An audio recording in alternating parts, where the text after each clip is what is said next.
They saw a man in a cheap suit and assumed he was the defendant. They saw the color of his skin and assumed he was guilty. But when Judge Harrison Sterling banged his gavel and laughed in Marcus Thorne's face, he made the biggest mistake of his life. He didn't know that the man standing before him wasn't just fighting for his freedom.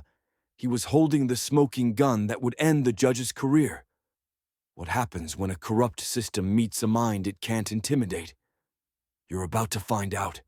This is the story of how one man turned a courtroom humiliation into a legendary legal takedown. The oak doors of courtroom 4B in the Superior Court of Charleston swung open with a heavy, ominous creak.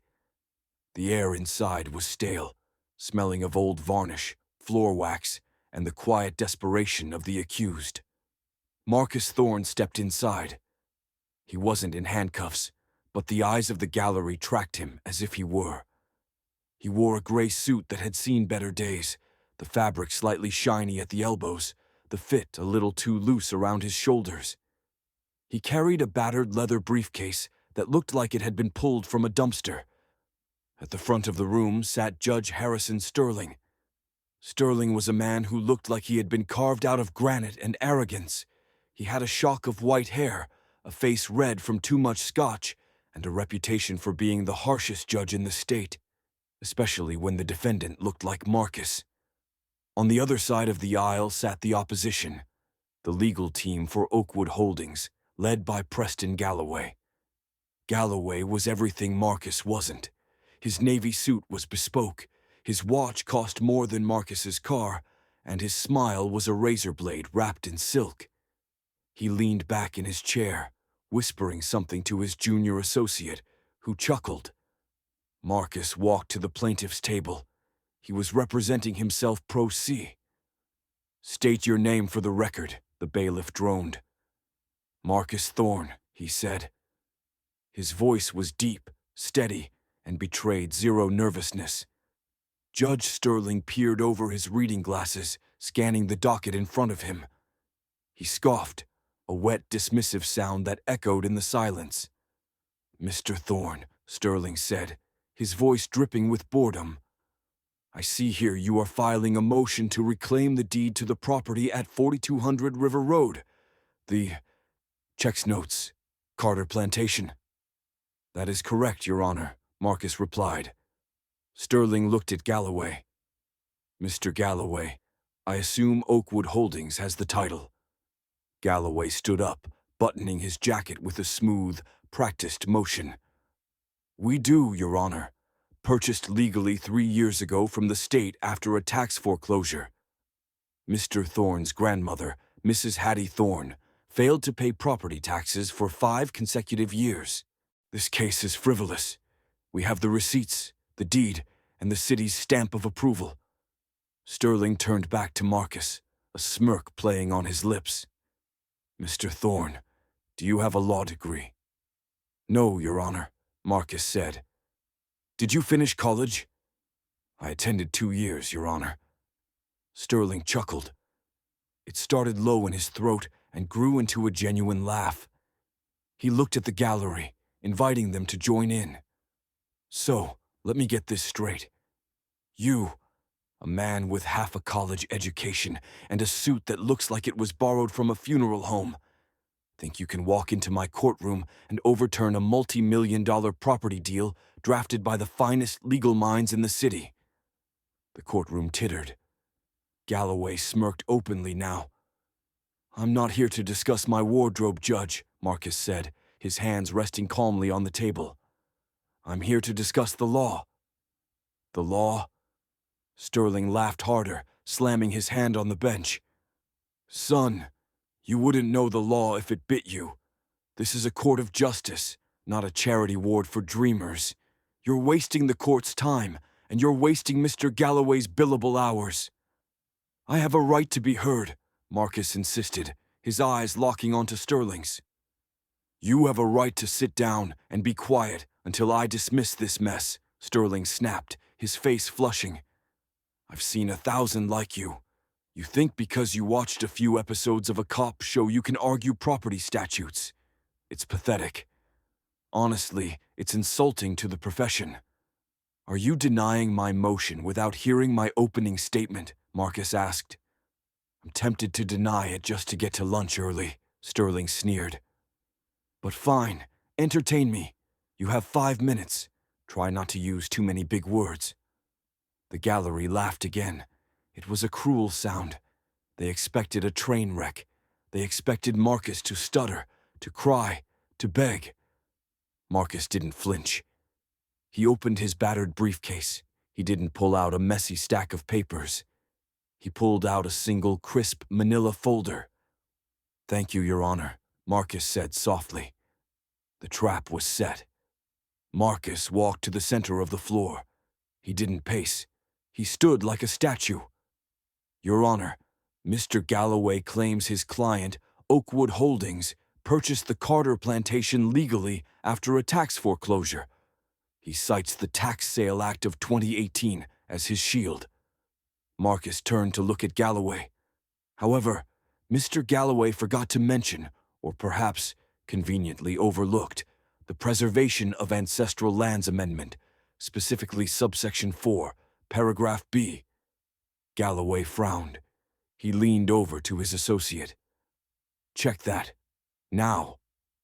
That amendment, Marcus continued, his voice rising just enough to command the room, states that if a property has been held by a single lineage for more than 100 years, and if the registered owner is over the age of 80 at the time of the tax delinquency, the state is mandated to provide a specialized kinship notification via certified mail to all living descendants before a sale can occur.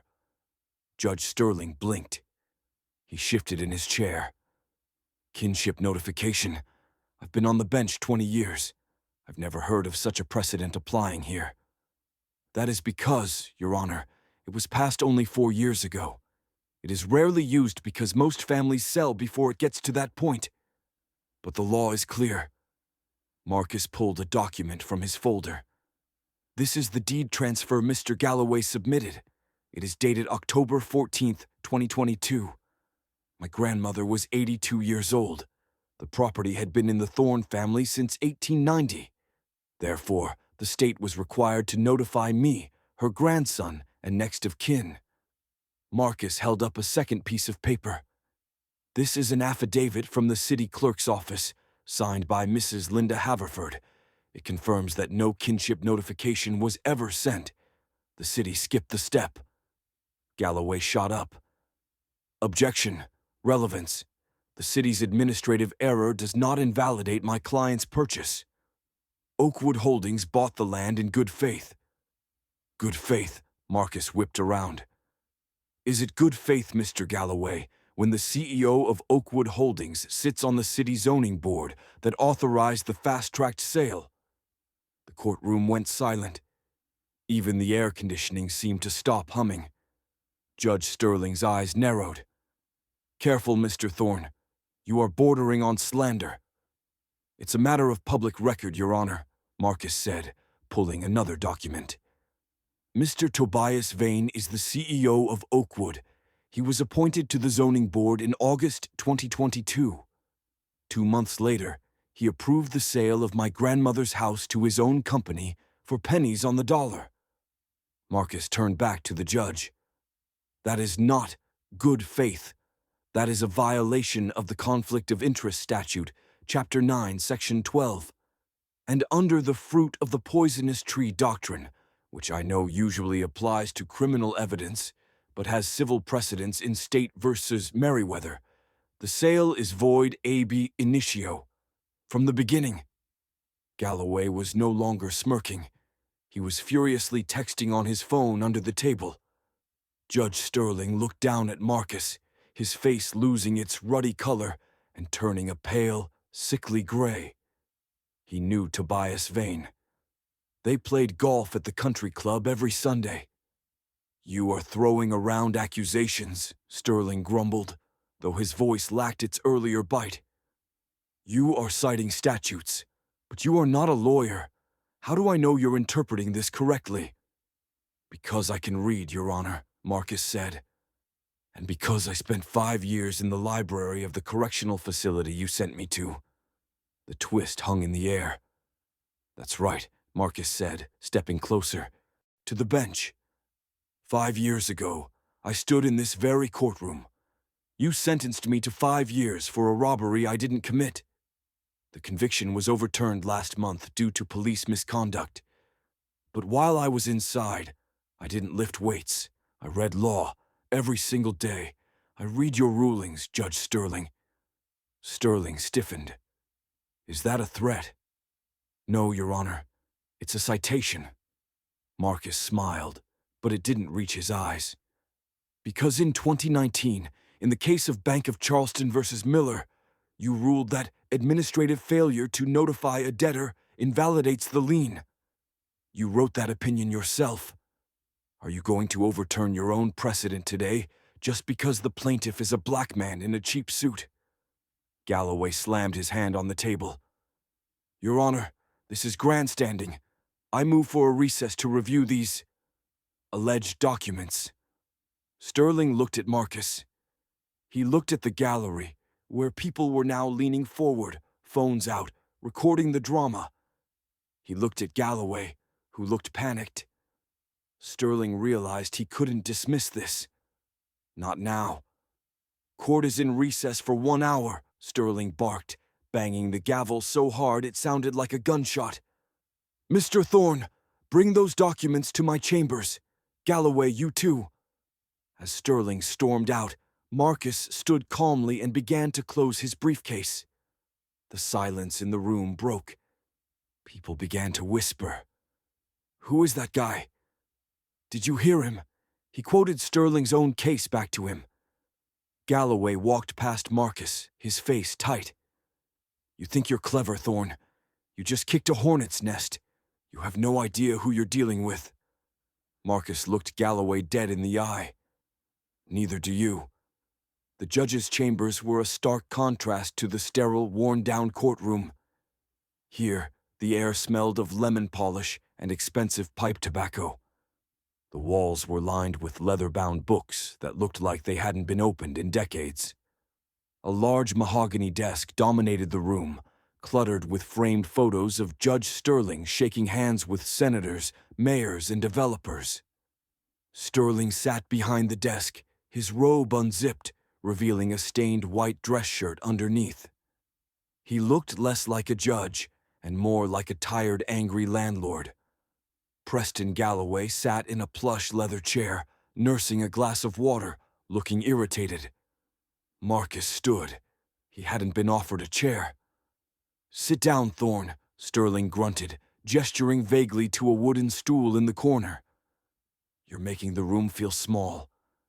Marcus pulled the stool over, but remained upright, his posture perfect. I prefer to stand, Your Honor. Sterling rolled his eyes. Look, let's cut the Law and Order Act. You got lucky out there. You found a loophole. The Kinship Notification Amendment is a technicality, a paperwork error. It doesn't change the fact that your grandmother didn't pay her taxes. It changes everything, Marcus said calmly. Due process isn't a technicality. It's the foundation of the law. Galloway leaned forward, his voice smooth, like oil on water. Mr. Thorne, let's be reasonable.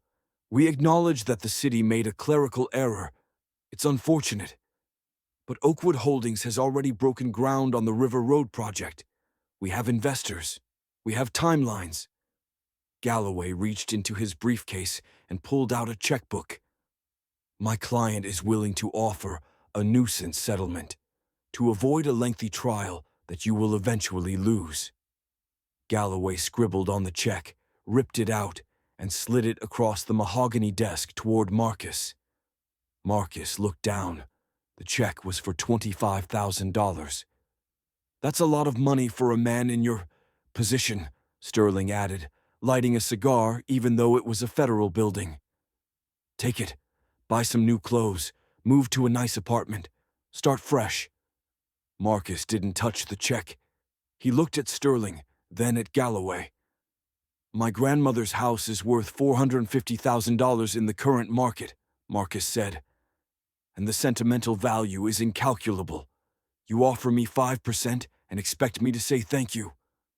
It's $25,000 more than you have right now, Sterling snapped. Don't be an idiot, son. You think you can fight Oakwood? Tobias Vane has lawyers who cost more per hour than you'll make in a lifetime. They will bury you in motions. They will depose you until you can't remember your own name.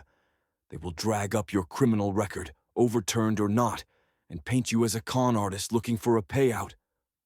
Let them try, Marcus said. You're not listening. Sterling slammed his hand on the desk, ash from his cigar scattering. I'm trying to help you. This is how the world works. Big fish eat little fish. You are a minnow, Mr. Thorne. A minnow with a heavy briefcase. If you go back out there and push this, I will sanction you for frivolous litigation. I will hold you in contempt if you breathe too loud. I will make sure this case drags on for 10 years. Marcus finally moved. He reached into his pocket. Galloway flinched, perhaps expecting a weapon. But Marcus pulled out a small, sleek black device. A voice recorder. The red light was blinking. Sterling's face went white. Galloway froze. South Carolina is a one-party consent state for audio recording, Marcus said, his voice dropping an octave, turning cold and hard. I am a party to this conversation. Therefore, it is legal for me to record it. You son of a... Sterling sputtered, standing up. You just admitted to predetermining the outcome of a trial, Marcus continued, speaking clearly for the microphone. You admitted to bias. You threatened to weaponize court procedure to aid a donor. And Mr. Galloway just attempted to bribe a pro se litigant in the presence of a judge who facilitated it. Marcus clicked the device off and slipped it back into his pocket. I'm not taking the check, Mr. Galloway. And Judge Sterling, if you don't recuse yourself from this case immediately, this recording goes to the State Ethics Commission and the local news by 5:00 p.m. The silence in the room was heavy, suffocating. Sterling looked like he was having a heart attack. His face turned a deep, violet shade of red. He looked at Galloway for help, but Galloway was staring at Marcus with a look of dawning horror. They had assumed he was an ignorant ex-con. They hadn't realized he was playing chess while they were playing checkers. Get out, Sterling whispered, his voice trembling with rage. Get the hell out of my chambers. Gladly, Marcus said. He turned to leave, then paused at the door. Oh, and Your Honor, I'll expect the recusal order filed within the hour. I'd hate for the 6 o'clock news to lead with, Judge caught fixing cases for golf buddy. He walked out, leaving the two most powerful men in the room, staring at the closed door, realized they had just created a monster. Marcus knew the recording bought him time, but it wouldn't buy him a victory. Sterling would recuse himself to save his pension, but he would make a call. The next judge would be handpicked, someone cleaner, quieter, but just as deadly. And Oakwood Holdings wouldn't stop. He needed more than a procedural error. He needed to find the rot. Marcus lived in a small efficiency apartment in North Charleston. It was sparse, a mattress, a hot plate, and stacks of boxes. Those boxes were his life. Inside were thousands of printed pages, property records, zoning meeting minutes, tax lien certificates, and corporate filings. That night, Marcus pinned a map of the neighborhood, the historic district, to his wall. He placed a red thumbtack on his grandmother's address, 4200 River Road. Then he pulled out a list of other properties sold via tax foreclosure in the last 3 years. He started looking for patterns. 4208 River Road, sold to Oakwood Holdings. 4215 River Road, sold to Magnolia LLC. 4300 River Road, sold to Vane Development Group. Magnolia LLC, Marcus muttered. He opened his laptop, a refurbished brick of a machine that hummed loudly, and logged into the Secretary of State's business registry. He searched for Magnolia LLC. The registered agent was P. Galloway. Sloppy, Marcus whispered. Preston Galloway was the lawyer for Oakwood, but the registered agent for the shell company buying the adjacent lots. He kept digging. Vane Development Group was obviously Tobias Vane. But what about the others? He found a property on the corner, a crucial commercial lot needed for any large development. It had been sold 6 months ago. The buyer was Sterling Trust. Marcus stopped breathing for a second. Sterling Trust. He pulled the articles of incorporation. The trustee was listed as M. Sterling. Martha Sterling, Marcus said, his eyes widening. The judge's wife. The picture was coming into focus. It wasn't just about his grandmother's house. This was a conspiracy to gentrify the entire historic Black District of Charleston. They were using the tax foreclosure system to steal land from elderly residents, buying it for pennies through shell companies, and then Oakwood Holdings would swoop in, buy the shell companies, and build condos. Judge Sterling was fast-tracking the foreclosures. Galloway was setting up the shell companies. Tobias Vane was the money. It was a RICO case. Racketeer-influenced and corrupt organizations. Marcus sat back, rubbing his eyes. He had the smoking gun. But proving it in court required more than a web search. He needed physical evidence. He needed the smoking gun emails or financial transfers. His phone buzzed. Unknown number. Marcus hesitated, then answered. Hello? Stop digging, Thorne. The voice was distorted, deep and metallic. Who is this? You won the battle today. Take the win. Walk away. If you file that motion connecting the trust, you won't make it to the hearing. The line went dead. Marcus stared at the phone. Fear, cold and sharp, pricked at his skin. He wasn't paranoid. He knew how these men operated. But fear was quickly replaced by a cold, simmering anger. They thought fear would work on him. He had spent 5 years in a cage for a crime he didn't commit. He had nothing left to lose but his life, and his life was meaningless without his dignity. He grabbed his jacket and his briefcase. He couldn't stay in the apartment. It wasn't safe. He needed to go to the one place where the records couldn't be deleted or burned. The county clerk's office basement archives. It was 4 p.m. They closed at 5. Marcus hurried down the stairs of his apartment complex. He walked to his car, a rusted 2010 sedan. As he reached for the handle, he saw it. All 4 tires were slashed. The rubber was shredded, resting sadly on the asphalt. Predictable, Marcus muttered. He looked around. A black SUV was parked across the street, engine idling. The windows were tinted dark. Marcus didn't run. He turned and looked directly at the SUV. He pulled out his phone and snapped a picture of the license plate. Then he turned and walked toward the bus stop. He wasn't going to the clerk's office anymore. He knew he wouldn't make it there before closing, and being out in the open was dangerous. He needed an ally, someone who hated Sterling as much as he did. He dialed a number he had memorized from a newspaper clipping he'd saved in prison. Sarah Jenkins, Charleston Gazette, a woman's voice answered. She sounded tired and skeptical. Ms. Jenkins, Marcus said, keeping his eyes on the SUV that was slowly pulling out to follow him. My name is Marcus Thorne. I'm the man who made Judge Sterling recuse himself today. There was a pause. Then the tone of her voice changed completely. I heard about that. The courthouse is buzzing. You're the pro-SC guy.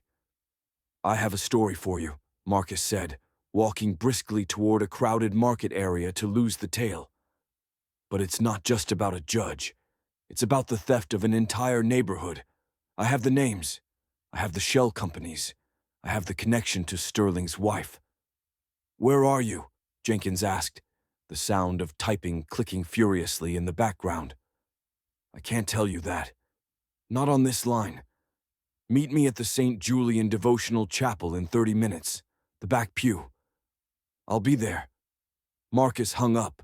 He ducked into a crowded tourist shop, weaving through racks of postcards and T-shirts, and exited through the back alley. The black SUV sped past the front of the shop, missing him. He was in the wind. But he knew the hardest part was coming. He had to file the amended complaint. He had to name the judge, the lawyer, and the developer as co-conspirators in a federal lawsuit. To do that, he had to walk back into the lion's den. But this time, he wasn't bringing a folder. He was bringing a wrecking ball. The St. Julian Devotional Chapel was dimly lit, the air thick with the scent of beeswax candles and incense. Marcus sat in the back pew, his hat pulled low. Sarah Jenkins slid into the seat beside him. She was younger than he expected, with sharp, inquisitive eyes and a notepad already in her hand. "You said you have the receipts," she whispered. Marcus didn't speak. He slid a thick envelope across the wooden bench. "Inside," Marcus said, his voice barely a murmur, "are copies of the deeds, the articles of incorporation for the shell companies, and a USB drive. The drive contains an audio recording of Judge Harrison Sterling and Preston Galloway attempting to bribe me in chambers 3 hours ago." Sarah's eyes went wide. She clutched the envelope like it was a gold bar. "You recorded Sterling. That's career suicide for him, and possibly actual suicide for you if they find out." "They already know," Marcus said. "That's why I need you to publish it. Tonight. If the story is out, I'm too public to kill. If it stays hidden, I'm just another statistic found in a ditch." Sarah nodded, sensing the gravity. "I'll have it on the website by midnight. The morning edition will run the headline, 'The Gavel and the Grift: How Charleston's Elite Are Stealing History.'" She stood up to leave, then paused. "Marcus, why are you doing this? You could have taken the money." Marcus looked up at the stained glass window, illuminated by the streetlights outside. "My grandmother died in that house, Miss Jenkins. She worked as a maid for 50 years to pay for it.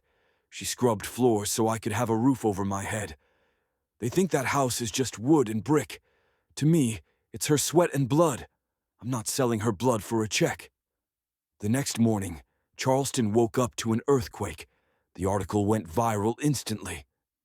The audio recording of Sterling calling Marcus a minnow and Galloway offering the bribe was played on every local radio station. By 9 a.m., protesters had gathered outside the courthouse holding signs that read, "Judge Sterling, Judge Stealing, and Justice for Thorne." When court reconvened 2 days later, the atmosphere had shifted from boredom to electric tension. The gallery was packed. Cameras were banned inside, but sketch artists were furiously drawing. Judge Sterling was gone. In his place sat Judge Eleanor Vance. Judge Vance was a legend in the state circuit. She was a black woman in her 60s with eyes that could cut glass and a reputation for being terrifyingly strict. She didn't care about politics, and she didn't care about the press. She cared about the rules. "All rise," the bailiff boomed. Judge Vance took her seat. She didn't bang the gavel. She simply folded her hands and looked at the attorneys. "I have reviewed the file," she said, her voice crisp and authoritative. "I have also read the morning paper. Mr. Galloway, your motion to seal the records is denied. This is a public court, not a private club." Galloway stood up. He looked tired. The arrogance was gone, replaced by a frantic, sweaty desperation. "Your Honor, the media circus has prejudiced this case. We move for a mistrial and a change of venue." "Denied," Vance said instantly. "The plaintiff alleges fraud. If there is fraud, the venue is the crime scene. We are staying right here." She turned to Marcus. "Mr. Thorne, you filed an amended complaint this morning. You are adding new defendants." "Yes, Your Honor," Marcus said, standing tall. He wore a new suit today, a sharp navy blue one, bought with a donation from a local church that had heard his story. He looked like a titan, I am adding Tobias Vane, CEO of Oakwood Holdings, and Martha Sterling, trustee of Sterling Trust, as co-defendants under the Racketeer Influenced and Corrupt Organizations Act. RICO! The courtroom gasped. RICO was for mobsters and cartels. RICO! Galloway laughed nervously. Your Honor, this is absurd. My client is a real estate developer, not a gangster. This is a desperate grasp by a man who watches too many movies. Mr. Thorne, Judge Vance said, narrowing her eyes. RICO requires a predicate act, a pattern of criminal behavior. You cannot just throw that word around. I have the pattern, Your Honor, Marcus said. I have identified 42 properties in the historic district sold via tax foreclosure in the last 36 months. In every single case, the property was purchased by a shell company with a generic name. In every single case, the registered agent was Mr. Galloway's firm. And in every single case, the shell company sold the property to Oakwood Holdings within 90 days for $1. Marcus held up a chart he had drawn. This is money laundering, Your Honor. They are artificially lowering the property values to avoid taxes, then consolidating ownership to bypass anti-monopoly zoning laws. And the silence of the court was purchased via Sterling Trust, which received consulting fees from Oakwood commensurate with every sale. Judge Vance looked at the chart. She looked at Galloway. Mr. Galloway, she said, her voice dangerously low. Did your firm represent the shell companies listed here? Galloway stammered. I would have to check my records. Attorney-client privilege. Privilege does not cover the commission of a crime, Vance snapped. I am granting the motion to amend. We proceed to trial immediately. And Mr. Galloway, if I find out you lied to me, you won't just be disbarred. You'll be sharing a cell with your clients. The gavel came down.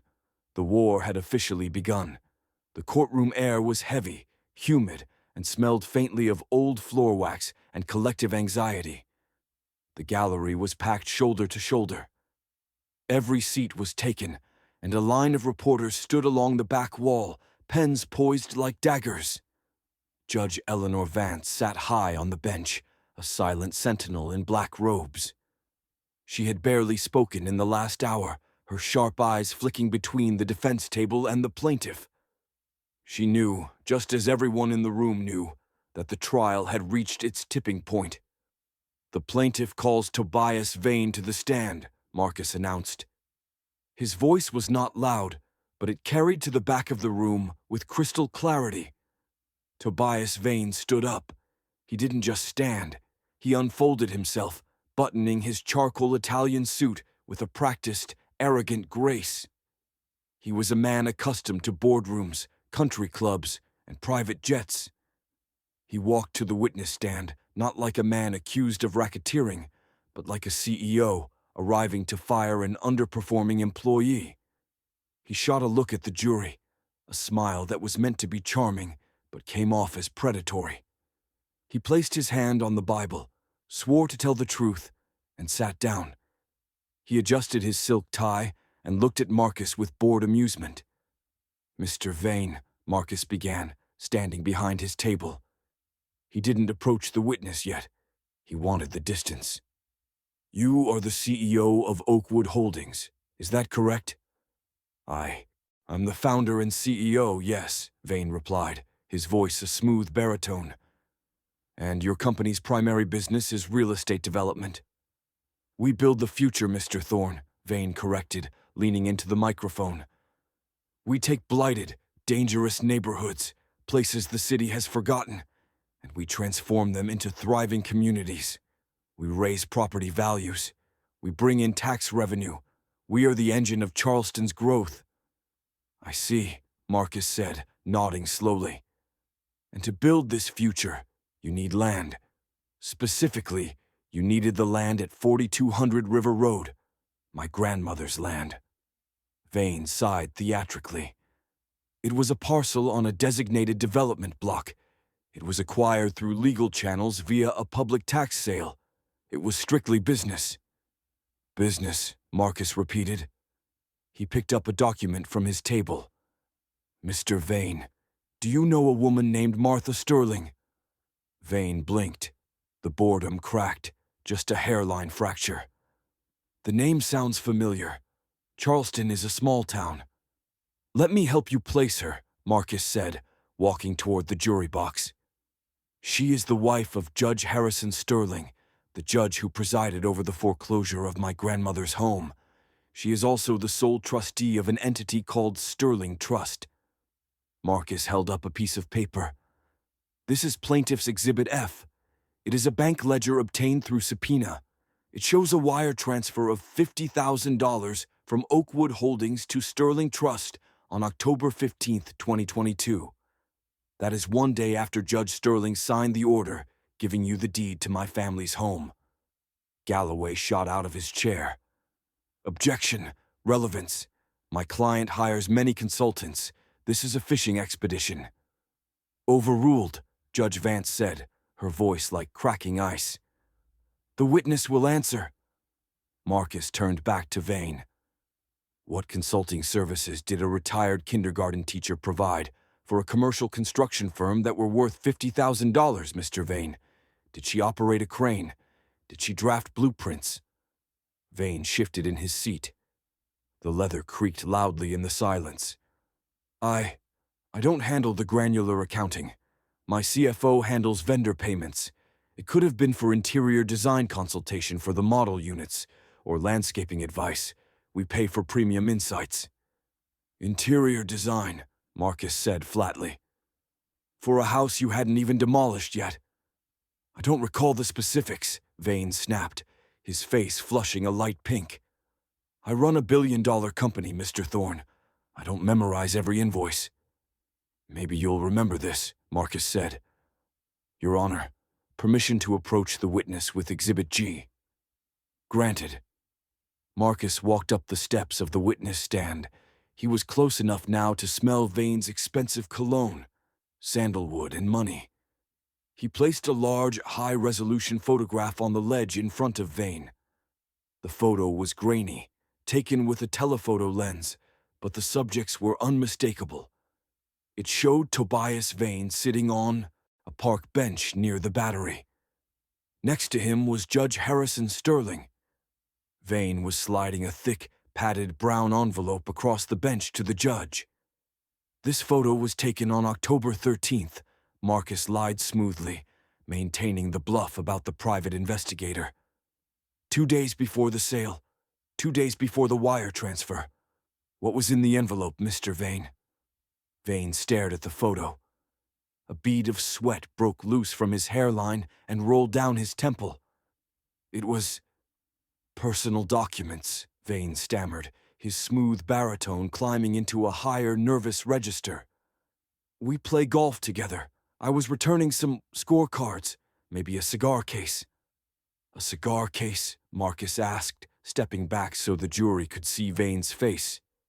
"You met a judge in a public park to hand him a padded envelope containing a cigar case 2 days before he ruled on your biggest acquisition of the year." "Yes, that's the truth," Vane insisted, gripping the railing. "You are under oath, Mr. Vane," Marcus said, his voice dropping to a dangerous whisper. "Perjury is a felony. I'm going to give you one more chance to tell this jury what was in that envelope." "I told you," Vane shouted, losing his composure. "It was nothing. You are twisting innocent interactions into some grand conspiracy because you can't accept that your family couldn't pay their bills." The courtroom gasped at the cruelty. Marcus didn't flinch. He walked back to his table. He didn't pick up a paper this time. He plugged a laptop into the projector system. "Mr. Vane, during the discovery phase, your lawyer, Mr. Galloway, sent over 40,000 emails. He tried to bury me in paperwork. He thought I wouldn't read them all." Marcus pressed a key. A giant image of an email appeared on the screen above the jury. "But I did read them," Marcus said. "I read every single one, including this one, sent from your personal account to Preston Galloway on October 12th. Marcus turned to the screen and read the text aloud, his voice ringing like a bell. Subject, the Thorne problem. Body. Sterling is on board. He understands the arrangement. He'll sign the order on the 14th. Make sure the transfer to Martha's account happens the next morning. I want that old woman's house leveled by Christmas. It's an eyesore. The silence that followed was absolute.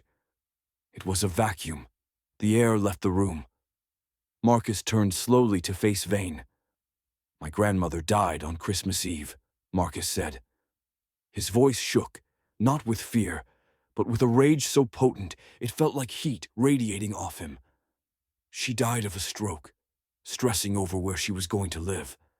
You wanted her home leveled by Christmas. You got your wish, Mr. Vane. She died thinking she had failed. But she didn't fail. You murdered her. Spirit for a parking lot." Vane was staring at the screen. His mouth opened and closed like a fish on a dock. He looked at Galloway, but Galloway was staring at the floor, his head in his hands, knowing his career was incinerated. Vane croaked. "That email, out of context." "Out of context," Marcus roared, slamming his hand on the railing. Sterling is on board, out of context. Is transfer to Martha's account out of context. You bribed a sitting judge. You laundered money. You stole property. "You can't talk to me like that," Vane screamed, standing up, his face a mask of purple rage. "Do you know who I am? I built this city. I own half the police force. You think a little ex-con like you can take me down? I am Tobias Vane." "Mr. Vane, sit down," Judge Vance barked. But Vane was too far gone. The mask had slipped completely. "This is a kangaroo court. I demand a mistrial. My lawyers will bury you, Thorne. I'll buy this courthouse and turn it into a urinal." "That is quite enough." Judge Vance slammed her gavel down. The sound echoed like a gunshot. "Mr. Vane, you are in direct contempt." She looked at the bailiffs. Two large men were already moving toward the stand. "Mr. Galloway," Judge Vance said, her voice deadly calm. "Your client has just confessed to bribery and conspiracy in open court. I am revoking his bail immediately. He is remanded to custody pending federal charges." "You can't touch me!" Vane shrieked as the bailiff grabbed his arm. He struggled, his expensive suit twisting, his dignity vanishing. "Get your hands off me. I'm worth $100 million. "Not anymore," Marcus said softly, watching the man who destroyed his family being dragged toward the holding cell door. Vane looked back at Marcus one last time. The arrogance was gone. In his eyes, there was only the terrified realization of a man who had walked into a lion's den thinking he was the lion, only to realize too late that he was the meat. The door to the holding cell slammed shut, cutting off Vane's screams. Marcus let out a long, slow breath. He looked at the jury. They were all looking at him. Some were nodding. One woman in the back row was wiping tears from her eyes. "No further questions, Your Honor," Marcus whispered. The jury deliberated for 4 hours. To Marcus, it felt like 4 years. He sat at the plaintiff's table, his hands clasped so tightly his knuckles were white. The courtroom was packed to capacity, the air thick with the humidity of bodies and anticipation. Outside, the crowd had swelled into the thousands, chanting his name. When the bailiff announced that the jury had reached a verdict, a hush fell over the room that was so profound. It felt like a vacuum. Even the air conditioning seemed to hold its breath. Judge Vance returned to the bench. Her expression was unreadable, a mask of stone. "Bring them in." The jurors filed in. They didn't look at Preston Galloway. They didn't look at the empty chair where Tobias Vane had sat before being dragged away. They looked at Marcus, and in their eyes, he saw it. "Mr. Foreman," Judge Vance said, "have you reached a verdict?" A tall man in a plaid shirt stood up. He held the verdict sheet with trembling hands. "We have, Your Honor. In the matter of Thorne versus Oakwood Holdings, et al., How do you find? On the count of fraudulent conveyance, the foreman read, his voice gaining strength. We find in favor of the plaintiff, Marcus Thorne. A gasp rippled through the room, quickly silenced by a sharp look from Vance. On the count of civil conspiracy under RICO statutes, we find in favor of the plaintiff. On the count of intentional infliction of emotional distress, we find in favor of the plaintiff. The foreman took a breath. We award the plaintiff compensatory damages for the loss of property and legal fees in the amount of $1.5 million. Marcus let out a breath he didn't know he was holding. That was enough. That was freedom. But the foreman wasn't done. And, the foreman continued, looking directly at the defense table where Galloway sat alone, looking like a man facing a firing squad. Due to the malicious, predatory, and systemic nature of the defendant's actions, we award punitive damages against Oakwood Holdings and Sterling Trust in the amount of... He paused, squinting at the paper as if he couldn't believe the number himself. $85 million. The courtroom didn't just erupt, it exploded. The sound was a physical force. People were jumping over the benches. Sarah Jenkins was typing so fast her fingers were a blur. Judge Vance didn't even try to bang her gavel. She simply sat back and watched the justice unfold. Marcus didn't scream. He didn't cheer. He dropped his head into his hands and wept. He cried for the 5 years he lost in a cell. He cried for the nights he spent studying law by the light of a hallway bulb. But mostly he cried for Hattie Thorne, the woman who had scrubbed floors until her knees were ruined so he could have a home he had just saved. The verdict was just the beginning. The hard karma that hit the conspirators was swift, brutal, and televised. Preston Galloway didn't make it out of the courthouse. As he tried to slip out a side exit, he was met not by his driver, but by 2 agents from the State Bar Association's disciplinary committee and a deputy sheriff. Preston Galloway? The deputy asked. I have no comment, Galloway snapped, trying to push past. We're not the press, sir. I have a warrant for your arrest on charges of suborning perjury, evidence tampering, and money laundering. Galloway, the man who wore suits worth more than most people's cars, was handcuffed in front of the vending machines. As he was led away, his bespoke jacket tore on the door handle. He looked back, his eyes wide with the realization that his life of country clubs and silk sheets was over. He was disbarred the following morning, his assets frozen. He would eventually trade his corner office for a 6x8 cell in the same correctional facility where Marcus had been imprisoned. Judge Harrison Sterling thought he was safe at home. He had watched the verdict on his television, a glass of scotch in his hand, trembling. He had convinced himself that his connections would protect him. He was a Sterling, after all. Then came the sound of breaking glass. It wasn't a brick. It was the FBI. They didn't knock. They utilized a battering ram on his mahogany front door. Sterling scrambled to his feet, spilling his drink as a tactical team swarmed his living room. Harrison Sterling, an agent shouted, aiming a rifle at the disgraced judge. Hands where I can see them. Sterling raised his shaking hands. You can't do this. I'm a judge. You're a suspect in a federal racketeering investigation, the agent replied, spinning him around and slamming him against his expensive wainscoting. As they marched him out of his house, the press was waiting. The flashing lights illuminated a man who was a shell of his former self. He wore stained sweatpants and a look of utter defeat. His wife, Martha, had already left him, fleeing to her sister's house in Savannah the moment the news broke, taking the dog but leaving him to face the music alone. Sterling looked into the cameras, searching for sympathy, but found none. He had laughed at Marcus Thorne. He had called him a minnow. Now the minnow had summoned a shark, and the shark was eating him alive. Sterling would die in prison 3 years later, a forgotten man, his legacy erased from the legal books he once idolized. Tobias Vane had the hardest fall. His company, Oakwood Holdings, filed for Chapter 11 bankruptcy within 48 hours of the verdict. The $85 million judgment drained their liquidity, but the criminal investigation killed their future. Investors fled.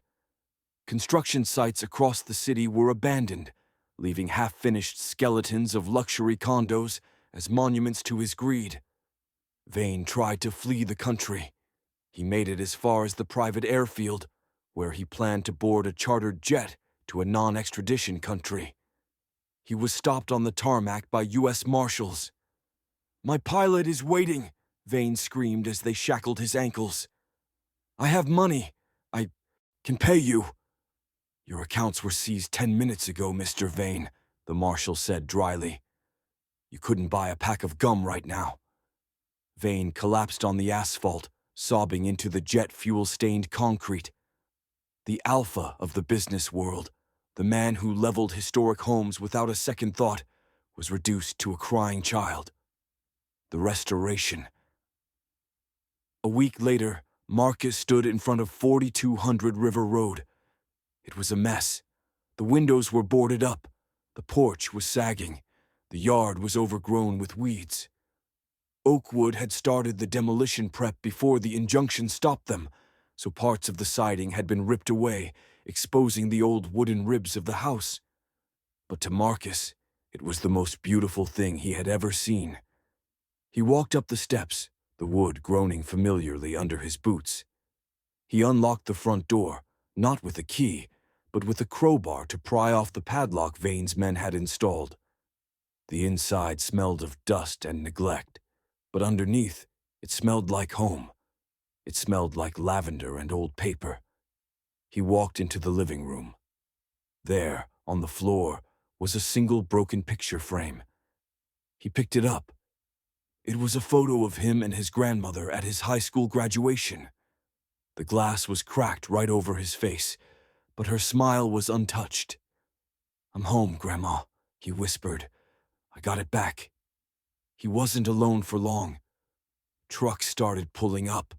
Not construction crews from Oakwood, but pickup trucks. Old Fords and Chevys. People from the neighborhood poured out. Men with tool belts, women with cleaning supplies, teenagers with lawnmowers. "We heard you might need a hand," said Mr. Henderson, the owner of the local hardware store. He was carrying a stack of fresh lumber. "And don't worry about the bill. It's on the house." "Why?" Marcus asked, overwhelmed. "Because you stood up," Henderson said, clapping a heavy hand on Marcus's shoulder. "You stood up for all of us. This neighborhood was dying, Marcus. They were picking us off one by one. But you showed them we have teeth." Over the next month, the restoration of the Thorne house became a symbol for the city. Volunteers came from all over the state. Donations poured in to fix the roof, the plumbing, the electrical. The house wasn't just repaired, it was reborn. It was painted a vibrant, defiant yellow, bright enough to be seen from the courthouse downtown. The legacy 6 months later. Marcus sat in his new office. It wasn't in a glass tower. It was in the front parlor of the restored house at 4200 River Road. A brass plaque by the front door read, "The Hattie Thorne Legal Defense Center." Marcus hadn't just taken the money and run.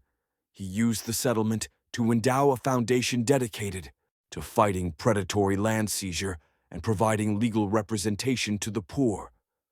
He had hired a team of lawyers, real sharks who shared his vision, to work for those who couldn't afford justice. Marcus himself was currently studying for the bar exam. He didn't need a law degree to take it in his state if he apprenticed under a judge, and ironically, the new Chief Justice had offered to sponsor him personally. There was a knock on his office door. "Mr. Thorne." A young woman stood there. She looked terrified. She was holding a crumpled letter in her hand. She wore a waitress uniform and looked like she hadn't slept in a week. "Come in," Marcus said, standing up and offering her a chair, a comfortable one, not a wooden stool. I "I don't have any money," the woman stammered. "But my landlord is trying to evict me. He says he wants to renovate, but I found out he's selling the building to a developer. I have 3 kids. I don't know what to do." Marcus looked at the letter. He saw the name of the developer. It was a subsidiary of a company trying to fill the void Vane had left. He smiled. It was a smile that had terrified Preston Galloway. It was the smile of a man who knew the game, knew the rules, and knew exactly how to break his opponents. "You don't need money," Marcus said, sliding a notepad across the desk. "You're in the Thorne house now. Tell me your story." As she began to speak, Marcus looked out the window. The sun was setting over the river, casting a golden light on the neighborhood that was still standing, still breathing, because he had refused to sit down. He thought of Judge Sterling's laugh. He hoped Sterling was thinking of him right now. "Let's get to work," Marcus said. And that is how Marcus Thorne didn't just win a case, he took down an empire. He proved that the law isn't just for the rich and powerful. It's a weapon for anyone brave enough to pick it up and learn how to use it. Judge Sterling thought he was crushing a minnow, but he ended up choked by the very system he tried to corrupt. If this story fired you up, if you believe in justice served cold and karma served hard, do me a huge favor. Smash that like button. It helps get these stories to more people. Share this video with someone who needs a reminder that the little guy can win. And if you haven't already, hit subscribe and ring the notification bell. We have a new story coming next week about a homeless veteran who discovered a forgotten bank account that changed an entire city. You do not want to miss it. Thanks for watching, and stay lucky.